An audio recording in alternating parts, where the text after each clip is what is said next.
दोस्तों नमस्कार, स्वागत है आपका पृथ्वी का क्लासेस के ऑफिशियल यूट्यूब चैनल में। आपका देखिएगा सीटेट एग्ज़ाम, रीट, एमपीटेट और आने वाले यूपीटेट एग्जाम की तैयारी कर रहे हैं तो चैनल को सब्सक्राइब करके बेल बटन को ज़रूर ऑन करिएगा। डिस्कस करेंगे हिंदी भाषा के प्रीवियस ईयर के क्वेश्चंस को जो बार बार पूछे जाते हैं। आपका हिंदी पेडागोगी के क्वेश्चन है और बार बार रिपीटेड होते रहते हैं, ये क्वेश्चन पूछे जाते हैं एग्जाम्स में। पहला प्रश्न आपके लिए है, लगभग 2 साल के बच्चे तार वाली भाषा या टेलीग्राफिक स्पीच का प्रयोग करते हैं। तार वाली भाषा का अर्थ क्या है? सीटेट एग्जाम में पहले आया हुआ क्वेश्चन है यह और सभी एग्जाम्स के लिए महत्वपूर्ण होगा।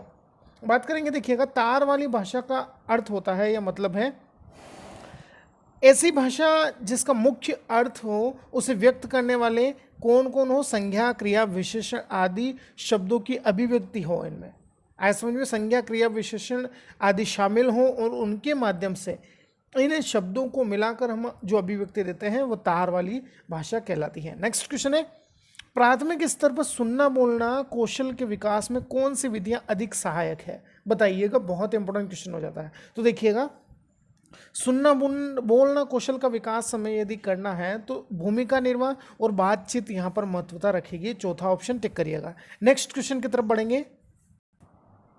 क्वेश्चन आपके लिए है, इनमें से प्राथमिक स्तर पर भाषा शिक्षण का कौन सा उद्देश्य अनिवार्य नहीं है? बताइएगा। तो अनिवार्य नहीं है तो यहाँ पर देखिएगा, भाषा के अलंकारिक प्रयोग की क्षमता का विकास करना, मतलब भाषा के जो शब्द हम प्रयोग में लाएंगे, भाषा का जो प्रयोग होगा वो अलंकारिक होगा, मतलब अच्छे अच्छे शब्द उसमें शामिल होगी। इसके अलावा आपका जो नए नए शब्द हैं उनको शामिल करेंगे। तो एक तरह से कह सकते हैं कि भाषा को हम सुंदर बनाएं, अच्छी बनाएं।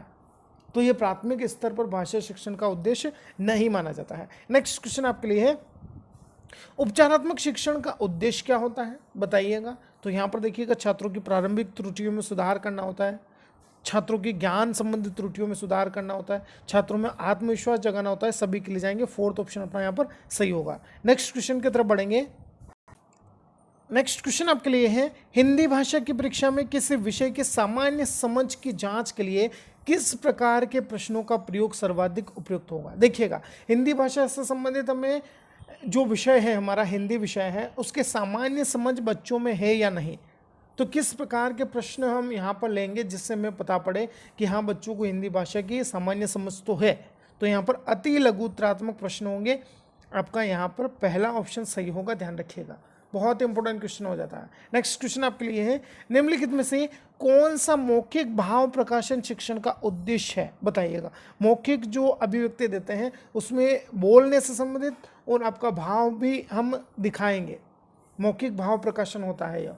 तो किससे संबंधित होगा? तो यहाँ पर देखिएगा, छात्रों को शुद्ध उच्चारण, उचित स्वर, उचित गति के साथ बोलना सिखाना है, छात्रों को निसंकोच होकर अपने विचार व्यक्त करने के लिए योग्य बनाना है, विषयानुकूल और प्रसंगानुकूल शैली का प्रयोग करना बच्चा सीखे। सभी के लिए जाएंगे, फोर्थ ऑप्शन सही होगा यहाँ पर। नेक्स्ट है, बच्चे भाषा सीखने की क्षमता के साथ पैदा होते हैं, मुख्यतः यह किसका विचार है? तो यहाँ पर सही आंसर होगा नोआम चोम्स्की से संबंधित यह आपका कथन होगा। नेक्स्ट क्वेश्चन है, मैंने चाट खाई और फिर मैंने हंसी, शर्मिला का यह भाषा प्रयोग मुख्यतः किस ओर संकेत करता है? बताइएगा।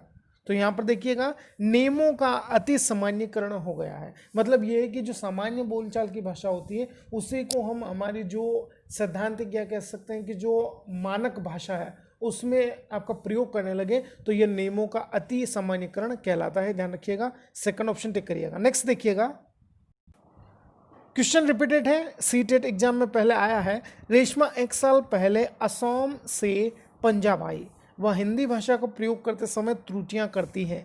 एक शिक्षक के रूप में आप किस कथन को यहाँ पर सही मानेंगे? बताइएगा। तो यहाँ पर देखिएगा, हिंदी भाषी राज्य में आपका हिंदी को वरीयता प्रदान है। तो यहाँ पर क्या करेंगे, एक शिक्षक का भी मुख्य आपका लक्ष्य होगा या मानेंगे हम शिक्षक क्या कर सकता है, तो उसे भाषा प्रयोग के अधिकाधिक अवसर देंगे ताकि जो कठिनाई हो रही है भाषा बोलने में वह आपका दूर हो जाएगी। सेकंड ऑप्शन अपना यहाँ पर सही होगा। नेक्स्ट क्वेश्चन है, लेखन कुशलता का विकास करने में सबसे कम महत्वपूर्ण है? बताइएगा।